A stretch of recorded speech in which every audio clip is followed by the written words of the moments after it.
자, 여러분, 이번 시간에서는 그 앞에서 배웠던 부가가치세 부속 서류와 관련된 어떤 그 실제 기출문제 패턴으로 연습을 한번 해보도록 하겠습니다. 자, 그러면 우리 교재에도 나와 있다시피 회사 코드를 7100번으로 해서 주식회사 부속 서류라고 해서 이렇게 해서 여러분들이 먼저 한번 회사 등록을 먼저 해 주신 다음에 그 다음에 이제 입력을 할 수가 있어요. 자, 그러면은 프로그램 실행하신 다음에 회사 등록을 눌러서 회사 등록을 이렇게 해주시면 됩니다. 자, 그래서 여기 잠깐 내용을 보시면, 자, 부속수를 실기 연습을 하기 위해서 회사 등록을 하기로 한다. 7100번에 주식회사 부속서류로 입력을 해주시고요. 그래서 지금 여기 김부속, 그 다음에 기수랑 사업연도, 사업자 번호 이런 것들을 입력해 주시면 되겠습니다. 자, 그리고 나서 요 거래처, 일반 거래처 등록, 여기 지금 보이시는 것처럼 이렇게 등록을 해주시면 되는 거예요. 자, 그럼 여러분, 자, 먼저 회사 등록부터 한번 보도록 할게요.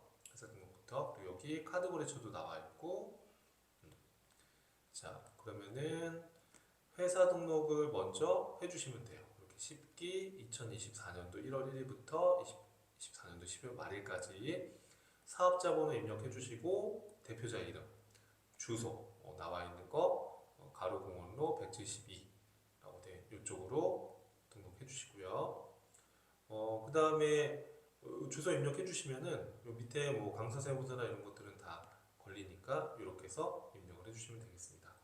자, 그럼 잠깐 영상을 멈춰 놓으시고 입력을 하고 그 다음 단계로 진행해 주세요. 자, 그럼 이렇게 이제 입력을 하신 다음에 어떻게 하시면 되겠어요? 자, 프로그램으로 와서 부속 서류를 만든 회사를 들어가 주시면 되는 겁니다. 자, 들어가서 여기 밑에 보면 일반 거래처, 카드 거래처가 나와 있으니까요. 이거 보시고서 교재 내용 보시고서 거래처 등록으로 들어가서 넣어주시면 돼요. 자, 넣어주시는데 저는 이미 이렇게 등록을 좀 해놨어요. 그렇죠? 그래서 로운상해부터 해가지고 여기 나와 있는 거 로운상해부터 해가지고 재활용 상사까지 이렇게 해서 입력을 쭉 해주시면 돼요. 이게 실제 사업자 번호가 아니다 보니까 이렇게 적색깔로 사업자 번호가 나오는 거는 그냥 무시하고 정확한 것으로 가정하고 하기로 합니다. 자, 그 다음에 금융기관 요거는 없고요. 신용카드는 지금 이렇게 카드 거래처가 있어요. 그래서 밑에 신한카드, 법인신한카드, 뭐 개인직원 개인카드 이렇게 해서 여기다가 등록을 해주시면 돼요. 자, 그러면 영상 잠깐 멈춰놓고 요 거래처 등록부터 먼저 해주시고요. 그 다음으로 진행해 주시면 되겠습니다. 자, 그럼 다 등록하셨다고 생각하고 저는 설명을 해보도록 할게요. 자, 우리가 앞에서 공부했던 부속 서류들이 이제 실제 시험에서는 어떻게 나오느냐? 자, 이건 실제 기출 문제를 제가 편집을 해서 이렇게 해놓은 거니까 우리 시험에서는 이런 패턴으로 문제가 나올 수 있다라고 보시면 되겠습니다. 신용카드 매출전표 발행집계표부터 한번 해볼 거예요. 자, 케이스입니다. 자, 다음은 2024년도 2기 확정신고 기간 10월부터 12월 31일 이 기간에 부가가치세와 관련된 자료이다. 요 회사의 발행집계표를 작성하시오라고 되어 있어요. 실제 시험에서는 전표 입력을 생략하고 직접 이 구조에다가 입력하는 형태로 나올 수가 있어요. 자, 그러면 같이 한번 입력을 해보도록 할게요. 자, 저는 데이터를 이미 입력해 놔가지고 자, 10월 15일 날 남산의 제품을 납품하고 생계환서를 발급했대요. 250만원. 공급가액 2,500, 부가세 250만원. 자, 그래서 요거를 카드로 결제받았대요. 그러면 여러분 이거 어떻게 입력을 하면 될까요? 자, 이거는 생계환서를 발급하고 카드로 결제를 받은 거니까 자, 우선은 자, 이쪽 부가가치 메뉴에 가서 자, 신용카드 발행집계표로 가서 교재 보시면은 10월부터 12월이니까 10월부터 12월로 들어가시는 거예요. 자, 저는 이렇게 이미 다 입력을 해놨는데 이걸 지우고 다시 한번 해볼게요. 지우고 자, 그러면 여러분 이건 어떻게 하면 될까요? 자, 첫 번째 거. 자, 2,500에 250만 원 생계하수 매출이 발생됐어요. 근데 카드로 결제를 받은 거예요. 그러면 우리가 매일 매출전표에 입력을 한다라고 한다면 어떻게 하시는 거죠? 그렇죠. 매출의 과세로 해서 입력을 하고 분기에서는 카드를 걸어주시면 이게 어떻게 되는 거예요? 2,500에 250이면 자, 이 신용카드 발행집계표는 공급 대가를 기준으로 작성하는 거니까 2,500에 250 더하면 2,750이죠. 이거는 카드 과세이니까 우선 여기 카드 쪽에다가 2,750만 원이 반영이 되고요. 그리고 이 카드 결제된 건 세금계산서 발행한 금액이니까 이 밑에 세금계산서 쪽에다가도 2,750만 원 이렇게 해서 반영을 해주셔야 되는 겁니다. 이해되시죠? 자, 그러면 그 밑에 거 10월 30일 날 면세 제품을 주식회사 헤라산업에 납품하고 자, 계산서를 발급했대요. 그런데 법인카드로도 결제를 받았대요. 자, 이렇게 계산서와 카드가 중복될 때는 계산서가 우선이에요. 그래서 매출에 면세로 입력을 하시고 분기에 유형에서 카드로 걸어주시면 이게 카드 결제된 걸로 집계가 됩니다. 자, 그럼 여러분 이걸 어떻게 하면 될까요?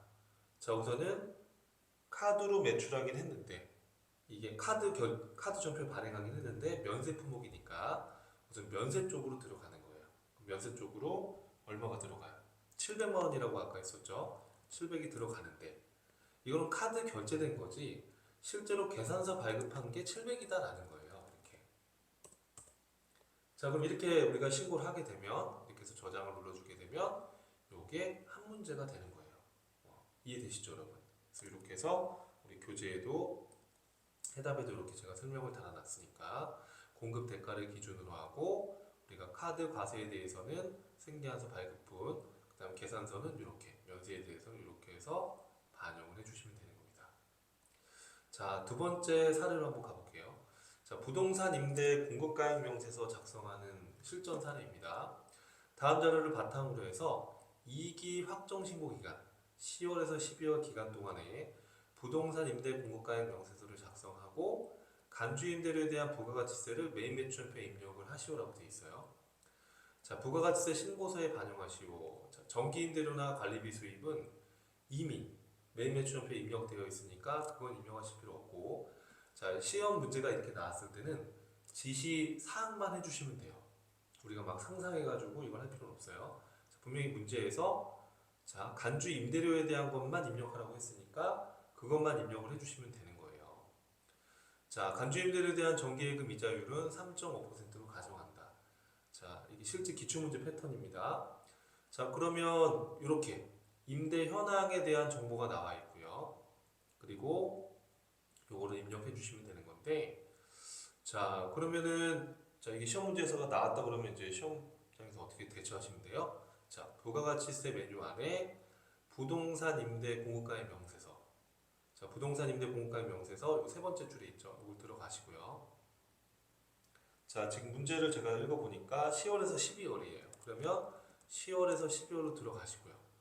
자, 저는 이제 이미 이렇게 다 입력을 해놨는데 이거 지우고 다시 한번 여러분이랑 같이 입력을 해볼게요.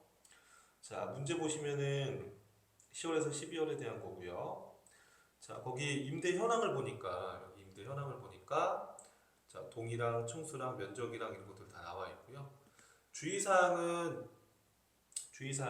지금 12월 달 2기 확정 신고에다가 반영할 건데 임대 기간이 11월 말일 날 끝났어요. 그럼 이제 세입자가 만약에 나갔다고 그러면 이걸로 끝인데 계약을 갱신해서 그 다음 날부터 26년도까지 계약을 재계약한 거예요. 그럼 이랬을 때는 이걸 이제 어떻게 입력하는 건지, 이랬을 때는 각각 다 입력해 주셔야 돼요. 요거 따로 입력해 주셔야 되는 거예요. 자, 위 사무실은 세무법인 우람에게 임대를 한 거고요. 22년도 12월 1일 날 최초 임대 개시를 했고요. 그렇죠? 그리고 2년 경과 후에 여기서 24년도 12월 1일 날 기간이 만료돼서 임대 계약을 재갱신했고 보증금만 인상하기로 했대요. 월세와 관리비에 대해서는 정상적으로 생계해서 발급하였고 그건 이미 반영되어 있대요. 그래서 간주임대료에 대한 부가가치세는 우리 임대인, 우리 회사가 부담하기로 한 겁니다. 자, 여기 해답은 다 여기 캡처해서 제가 해놨으니까 여러분 참고로 보시면 되고요. 자, 한번 실전을 한번 적용해 보겠습니다. 자, 그러면 어떻게 하면 될까요, 여러분? 첫 번째로는 F2번 눌러서 우리가 거래처 코드를 다 만들어 놨죠. 그래서 세무법인 우람이라고 조회해서 넣어주시면 돼요. 그리고 문제를 보니까 지금 동수가 1동이고요. 그리고 층수가 2층이고 호수가 201호예요.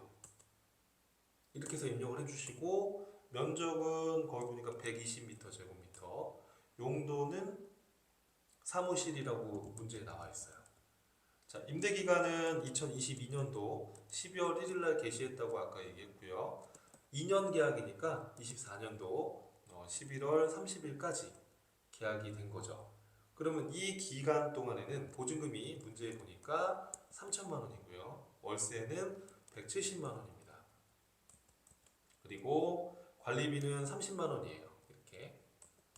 자, 이렇게 해서 이제 입력을 했는데 만약에 세입자가 그대로 나갔다 그러면은 이걸로 끝이에요. 끝인데 계약이 갱신됐죠. 그러면 이 보증금의 3.5%에서 일수만큼 간주임대로 계산하는 건데, 그렇죠? 이게 지금 보증금이 바뀌었으니까 간주임대로도 바뀔 거란 말이에요. 그렇죠? 그럼 참고로 이 17만 5천 원은 어떻게 계산된 겁니까? 우리가 보증금 3천만 원에다가 곱하기 3.5% 계산기로 꼭 눌러보세요. 자, 3.5% 하면 105만 원이 나오는데, 자, 이 3.5% 105만 원은 1년치 이자니까 61일만큼만 지금 이 보증금을 내가 지금 받은 거란 말이에요. 왜 61일이 나왔냐 하면 우리가 지금 10, 11, 12월 달 2계약 정신고를 하는데 지금 이 계약 기간에 보시면은 11월 말일까지 끝나잖아요. 그러면 여기 지금 요 10, 11, 12월 달 이 기간 안에 들어가는 월수는 10월하고 11월이니까 10월이 31일이고 11월이 30일이니까 61일이 계산이 된 거예요. 그러면 곱하기 61일 나누기 366일이죠. 2024년도는 366일로 하게 되면 딱 17만 5천 원이 자동으로 계산된 거예요. 자, 그럼 계약이 갱신됐으니까 이때 어떻게 하는 거냐면요. 여기 갱신일자에다가 커서를 두고요. 엔터를 치게 되면 이 직전 종료일자의 다음 날이 자동으로 찍힙니다. 그러면 다시 2년 연장 계약을 한 거니까 2026년도죠. 6년도 아까 문제 지문에서 11월 30일이다라고 주어졌어요. 자, 보증금을 인상했었죠. 그래서 3천에서 5천으로 보증금을 인상했고요. 그리고 월세는 170만 원 그대로예요. 그리고 관리비 받는 것도 그대로예요. 30만 원입니다. 자, 이렇게 해서 이제 입력을 해주시면 되는 거예요. 그러면 여러분 간주임대로 14만 8,224원은 어떻게 나왔을까요? 보증금 5천만 원에 곱하기 3.5%. 그렇죠? 그럼 175만 원이 나오는데 이건 1년치예요. 그럼 곱하기 31일은 어떻게 계산돼서 나온 거예요? 자, 지금 10, 11, 12월 달 부가세 과세 기간인데 지금 이 계약 기간을 보면 12월 달만 여기 지금 해당이 되는 거니까 12월 달 한 달치 일수인 31일만 계산이 된 거예요. 이해되시죠? 그러면은 곱하기 자, 그러면은 5천만 원에 3.5% 하게 되면 175만 원인데 자, 곱하기 31일 나누기 366일 이렇게 해서 해보면 14만 8,244원이 나옵니다. 이렇게 해서 자동으로 간주임대료가 계산이 된다는 거예요. 자, 그럼 만약에 이 임대사업자가 임대 매출 이것만 있다라고 한다면 부가세 신고서에 월세나 관리비 생계하서 발행한 건 과세 생계하서의 금액이 집계가 되는 거죠. 매출을 가지고 입력했을 거라면. 그리고 간주임대료는 매출의 건별로 입력한다고 배웠잖아요. 그렇죠? 그래서 세금과 공과 비용 처리한다고 우리가 학습을 했었죠. 이렇게 해서 이제 반영을 해주시는 거예요. 그래서 우리 교재에 보시면은 이렇게 임대기간, 이 기간 동안에는 이렇게 17만 5천 원 간주임대료가 나왔고 갱신해가지고 이 기간 동안에는 간주임대료가 14만 8,224원이 나와서 지금 이렇게 간주임대료 금액이 32만 3,224원이 나온 거예요. 이해되시죠? 그러면 이 간주 임대료 요 금액에 대해서 32만 3,224원이 나왔으니까 이걸 메인 매출점표에다가 간주임대료는 생계하서 발행 안 하잖아요. 그러니까 매출에 건별로 해서 이 32만 3,224원은 가공 숫자예요. 실제 임대료 받은 게 아니니까 이 금액은 별도 회계 처리 대상이 아니고 이 금액의 10%한 32,322원. 요게 이제 세금과 공과금 비용 처리가 되는 거예요. 이렇게. 이해되시죠? 자, 그래서 여기까지 입력을 해서 부가세 신고서 10월에서 12월로 조회해 보면 간주 임대료가 이렇게 반영이 되는 거를 확인할 수 있다라고 해설을 제가 달아놓은 겁니다. 자, 그럼 이걸 프로그램으로 우리가 한번 입력을 해보자고요. 자, 그러면 부동산 임대 공급가액 명세서 이렇게 정리를 했으니까 이제 시험 문제 풀 때는 반드시 저장을 꼭 해주셔야 되겠죠. 자, 임대료나 관리비 수입에 대해서는 다 반영되었다고 가정했으니까 요 간주 임대료에 대한 것만 우리 처리해 주시면 되는 거예요. 이거 닫고, 자, 매매추전표 입력으로 다시 돌아와서 매매추전표 입력을 열어서, 자, 10, 11, 12월 달 부가세 신고하는 거니까 종료일자인 12월 31일자에 간주 임대료에 대한 자료 입력을 해주시면 되는 거죠. 자, 저는 미리 입력을 해놨습니다. 자, 그럼 여러분 어떻게 하시면 돼요? 매출의 건별로 간주 임대료. 그래서 아까 그 금액 얼마였어요? 323, 224 그 금액을 입력해 주시면 그 금액이 공급 대가로 인식해서 금액이 분리되시잖아요. 그죠? 그러면은 다시 고쳐 주시면 돼요. 이렇게 323, 224 여기 10% 계산기 눌러서 3232 이렇게 해서 반영해 주시면 되는 겁니다. 간주 임대료는 거래처 코드를 걸 필요는 없어요. 뭐 걸어도 틀린 건 아닌데 이게 여러 업체께 다 뭉쳐져 있을 수 있잖아요. 그러니까 뭐 걸지 않아도 상관없다는 거.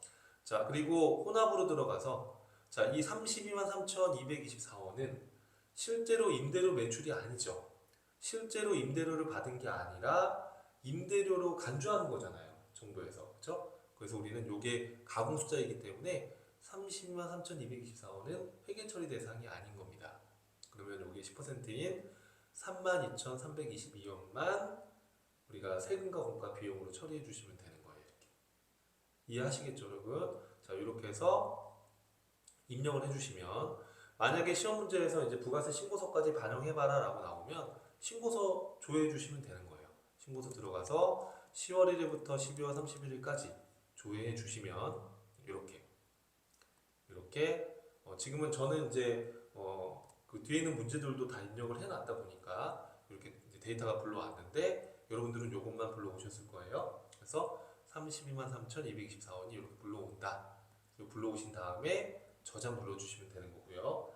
만약에 문제에서 시험 문제에서 자 매매 추천표에 간주 임대료 입력하라는 말이 없으면 입력 안 하셔도 돼요. 그 신고서 반영하라는 얘기가 없으면 이거 불러오지 않으셔도 돼요. 그러니까 문제 지문에 따라 가시면 돼요.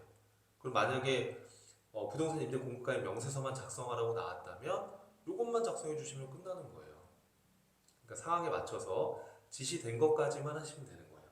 이해하시겠죠, 여러분들? 자, 이렇게 해서 정리해 주시면 되겠습니다.